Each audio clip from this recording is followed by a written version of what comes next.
Hello everybody, ciao a tutti and welcome to Art with Ms.B. Today we are going to spend some time together in a beautiful, relaxing and colorful practice. This is a neurographic practice. It's still a pattern art, but the repetition of the pattern happens in a very spontaneous way. You don't need any particular artistic skills or artistic background in order to be successful in this practice. I try my best to present a variety of practices that make everybody feel welcome and comfortable in this channel. You just need your art journal or a piece of mixed media paper, a black regular tip Sharpie, alcohol markers. Mine are Shuttle Art and I buy them on Amazon. Everything is included in the description box. You can use any brand of markers that you have available.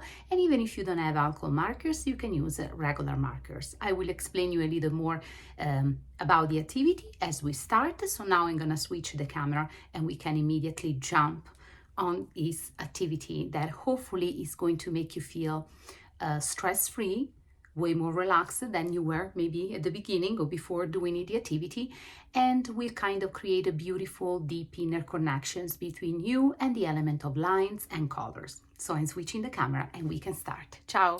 Okay friends, this is my journal. I like to do a little frame to enclose the space and make it a little smaller. You don't have to do the same. You can do the same, whatever you feel like. If you're working on a piece of paper, if the paper is too big, I suggest you to reduce so we can focus a little bit more on quality instead to have a huge quantity. We're gonna use directly the Sharpies to create some very spontaneous lines, and we can do it in a vertical direction this time. These lines has to be truly kind of, irregular, spontaneous. You don't have to overthink.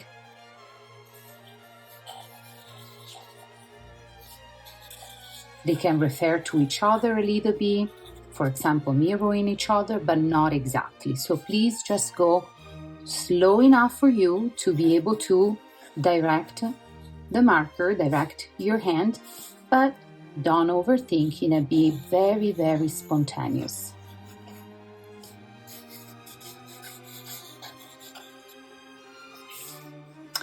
And now we're going to do a second, like a few more, but this time we're going to overlap what we have.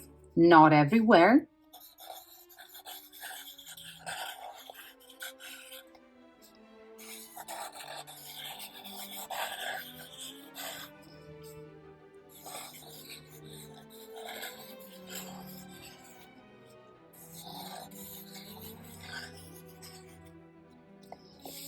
And this is my design, okay?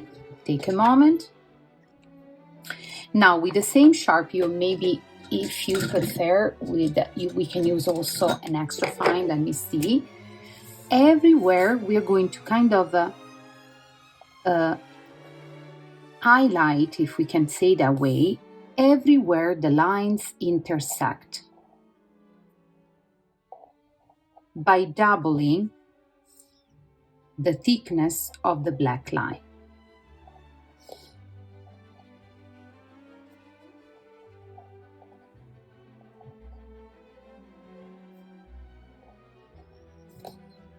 And this is a perfect practice to do when you have, for example, many things going on, when you feel a little like compressed between all the, activities, duties, chores, things to remember. And lately has been extremely busy for me in both like at work, at home. And these are kind of my thoughts, too many, that I wanted to release and put out there on the paper. So think about this exercise as a beautiful, of course, a colorful design that you are going to be able to create with me. And at the same time, a releasing practice. So I let you go, busy thoughts. All of my busy thoughts, all of the overlapping, we are going to let them go. We are going to put them on paper and turn them into something beautiful, spontaneous, organic, honest because we didn't plan or copy. And we hopefully free our mind a little bit.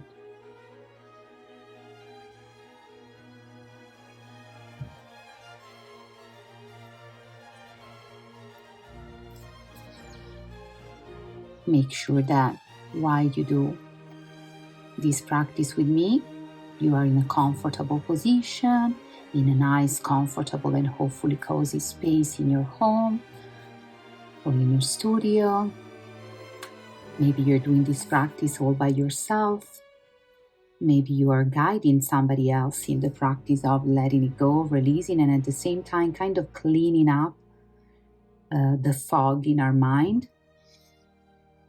So wherever you are and whoever you're doing the practice with, if anyone, just remember to breathe, be present, and if any thoughts of any doubts about, am I doing this right? Am I doing it like Ms.B?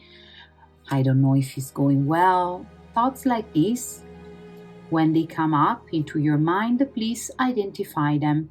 Take a deep breath, smile at them, and let them go. Because there is no right or wrong. And there is no successful or unsuccessful. Here we are, all together, created something unique and beautiful. Now, on to the coloring. I suggest you, if you want to follow my palette, feel free to do so. I will using probably all the colors because I feel all the colors today. But if you prefer to focus on one specific palette, please feel free to do so. Okay, I'm going to start with blue. You know that blue, every tone and tint of blue, it's one of my big favorites. So I truly use them a lot and introduce them a lot in many of my colorful art practice. If you feel attracted by a different colors today that you want to massively include in this practice, please feel free to do so. Because that is when we truly not only embrace what I'm teaching you, and so you're creating something that is guided and release you from the stress of coming up with an idea and with the steps to fulfill that idea, but you also create a deeper and more rigorous connection with what you are doing. And so the practice will be way more beneficial if you think about what you're doing and the choices that you are making about colors. Maybe we can play also with complementary.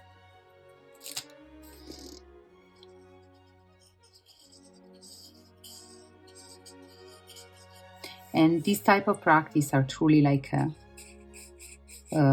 very simple, and you can make as many as you want, and maybe in each one of them you can focus on a specific color palette. So maybe you can do one all dedicated to the color blue, one all dedicated to the color green, etc. That also depends on the availability, so how many markers you have. So the bigger is your palette, the more choices you have to express yourself. And I suggest you that you don't have to buy shadow markers. This is not like a paid partnership. I'm just telling you the brand that I've been using in the past couple of years at least, if not more. You can find your own brand, what you prefer. You can look for other advices online. And once you get that, I suggest you to buy pretty big palette, because when you do this type of therapeutic art practice, you want to make sure that you have enough colors to support your creative process and to support also your, healing process, right? To make sure that you can be exposed to several colors.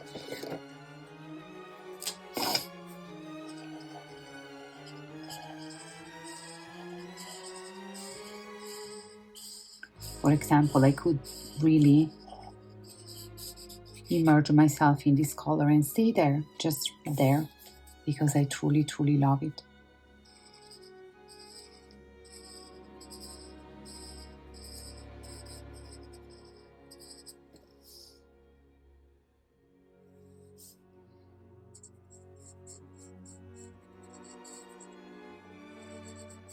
And when you include the colors in the different sessions and in the different, spaces, of course you want to take a look, right? And think a little bit about how much of these colors do I want to see or how little. But overall, do not overthink it.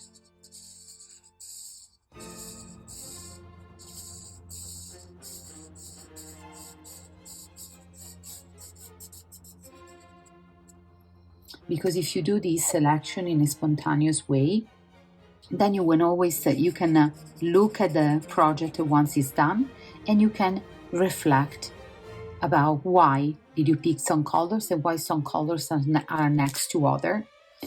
So once again, you add another level of understanding and comprehension, right? I'm gonna go really bold with this color palette. Just because in this time, as I said, I feel busy, and so to me, colorful, so a more like a bigger color palette for me means a little like it makes it look more like a busy, and so I want to definitely emphasize the busyness that I have been feeling and experiencing lately. And at the same time, I feel bold because I'm making bold decisions that are influencing and impacting my life.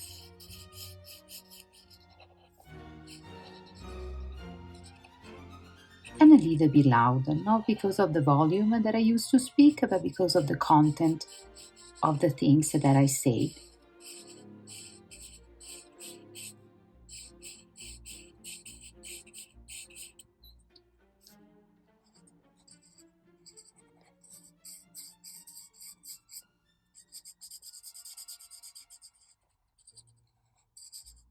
This type of neurographic practice are also really beneficial for whoever is recovering from, for example, an accident and is going through a long physical therapy.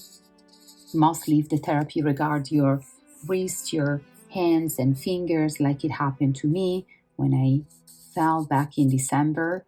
It was awful. And so these are very, very beneficial.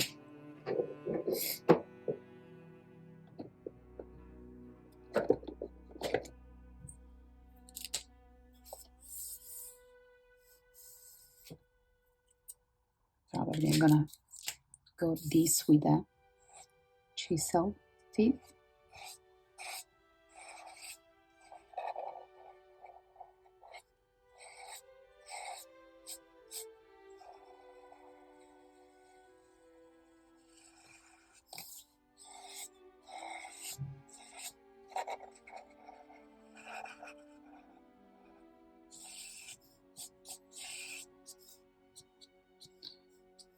And I wanted to use this more serene color for the thoughts in the background, right? The flow of thoughts that we should, on a regular basis we do have. But sometimes we get a little crazy.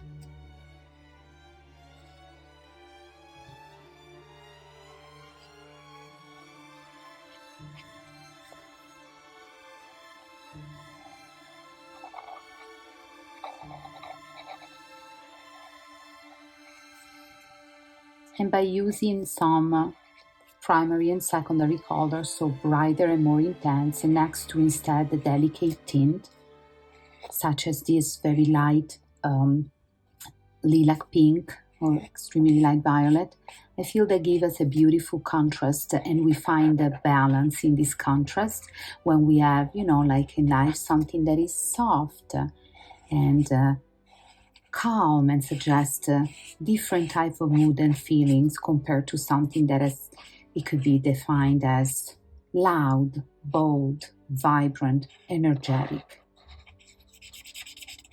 And by balancing the colors in this neurographic practice, we're balancing our feelings and our moods. And so hopefully after the practice, we will feel way better.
If you would like to know a little more about colors and understand the colors better on a deeper level, I suggest you to visit my store. There is a sessions that is blog when I write meaningful and easy to read blog post each week. So now I started a series on colors. I publish already the blog for the color red, and this morning I published the blog for the color blue.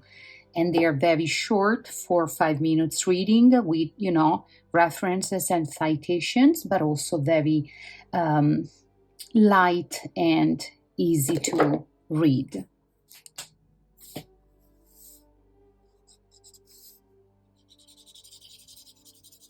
And I share some curiosity about colors, but also their quality, their importance and power in the color wheels, and how the colors get used and perceived in different cultures and in different times. So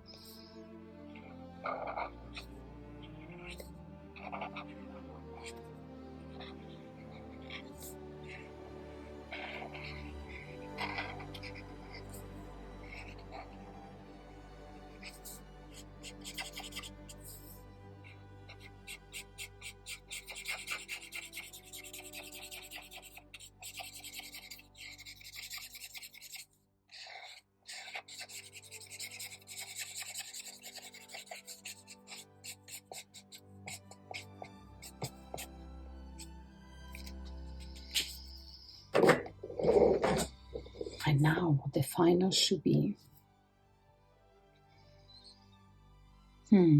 is going to be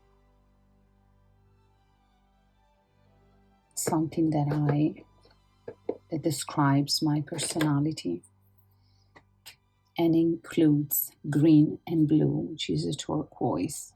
Nice, pretty dark, intense, bold, but at the same time, at least for me, expresses grounding and stability.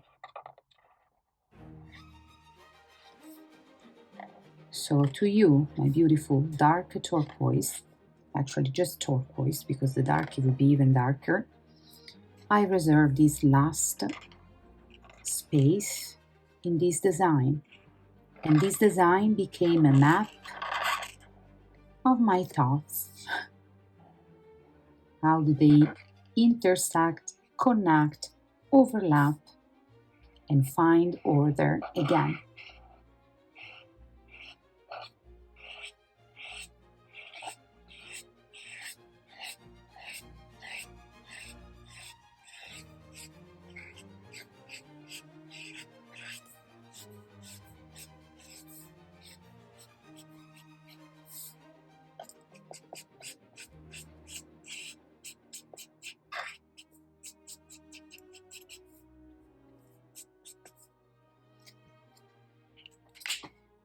And we are all done, my friend. Look how beautiful something so spontaneous and simple became. I hope that you had fun, and I hope that you would practice with me more and more. Subscribe to my channel. Think about becoming a member because I select winner members every month to whom I send a handmade gift. And I hope to see you very soon in my channel again. Ciao.